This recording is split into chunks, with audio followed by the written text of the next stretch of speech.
हम देखेंगे वो है रामानंद संप्रदाय। तो चलिए डिस्कस करते हैं। तो ये जो रामानंद संप्रदाय है वो है वैष्णव धर्म से संबंधित, यानी कि जो भगवान विष्णु को मानते थे वो कहलाए आलवार संत, जिनकी संख्या थी 12। और जो भगवान शिव को मानते थे यानी कि शिव उपासक थे, शिव उपासक, वो कहलाए नयनार। आपको पता है जब भगवान शिव को गुस्सा आता है तो उनका तीसरा नेत्र खुल जाता है, तो नयन यानी कि नयनार शिव के उपासक। ठीक है, तो आज का जो हमारा संप्रदाय है वो है रामानंद, यानी कि जो विष्णु के उपासक हुए उन्होंने फिर अलग अलग संप्रदाय की स्थापना की वो।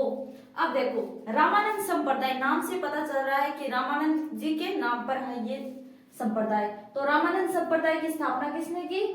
रामानंद ने। ठीक है, और ये विष्णु से संबंधित था, विष्णु भगवान राम। ठीक है, अब देखो इनका जो जन्म है वो हुआ था प्रयागराज यूपी में, और इनकी जो मृत्यु हुई थी वाराणसी में, यानी कि जो इनका जन्म और मृत्यु है वो दोनों यूपी में हुई थी, जगह अलग अलग है। ठीक है, पिताजी और माताजी पूछे तो नहीं जाते हैं, बट आपको ध्यान में रखना है कि जो पिता थे पुण्य सुदन और माता थी सुशीला देवी।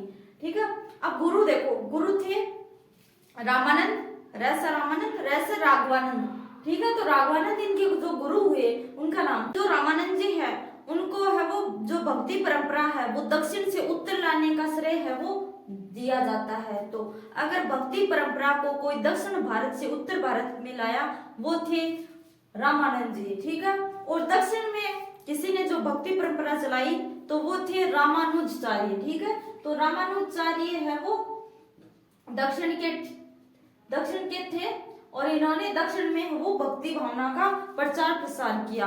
तो दक्षिण में कौन? रामानुजाचार्य। तो रामानुजाचार्य को मैंने बताया था कि जो रामानुजाचार्य थे इनको दक्षिण और उत्तर और जो दक्षिण के बीच में सेतु कहा जाता है। ठीक है, और उत्तर भारत में कौन लेकर आए? रामानंद जी। अब देखो रामानंद जी ने है वो अपने उपदेश है वो हिंदी में और जो वहां की क्षेत्रीय लैंग्वेज होती थी, क्षेत्रीय भाषा, उसमें दिए थे, जिससे आमजन को आसानी से समझ में आ सके। जैसे मैं आपके साथ में हिंदी भी बोल रही हूँ, साथ में थोड़ा इंग्लिश भी बोल रही हूँ, और जहाँ पे मेरे को लगे वहां पे मैं मारवाड़ी बोल देती हूँ। ठीक उसी प्रकार से उन्होंने जो अपनी क्षेत्रीय लैंग्वेज थी वहां की, जिस क्षेत्र में भी वे जाते उस क्षेत्रीय लैंग्वेज के अनुसार वहां पे उपदेश देते, और साथ में हिंदी तो मिश्रित में ये देते थे ताकि लोगों के साथ है वो आसानी से कम्युनिकेट कर पाए। अब देखो भाई रामानंद जी की शिष्य परंपरा, तो कुल इनके 12 शिष्य थे, जिनमें 10 पुरुष और 2 महिलाएं शिष्या थी। तो सबसे पहले कबीर जी, तो कबीर जी के दोहे आपने हिंदी साहित्य में जरूर सुने होंगे। तो जो कबीर जी थे वो इनके शिष्य थे रामानंद जी के।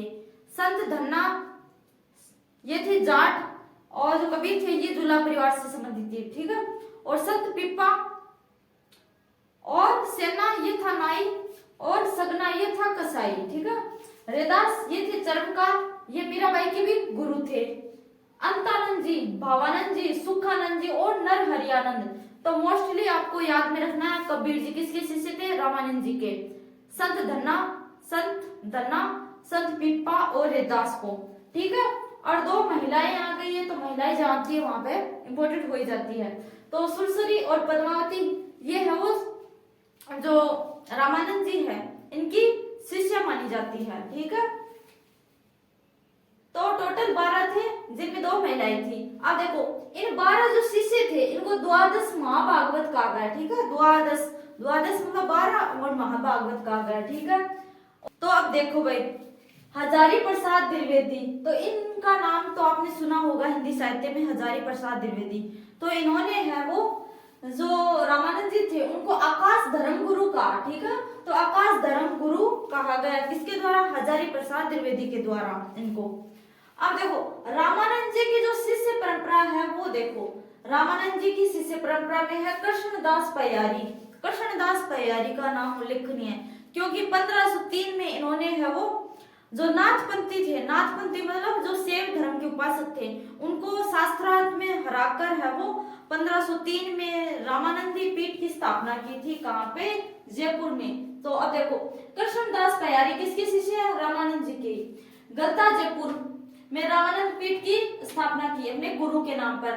कृष्णदास पयारी ने गलताजी में नाथपंथी यानी कि जो शिव के उपासक थे को शास्त्रार्थ में पराजित करके जो 1503 में है वो रामानंद पीठ की स्थापना की।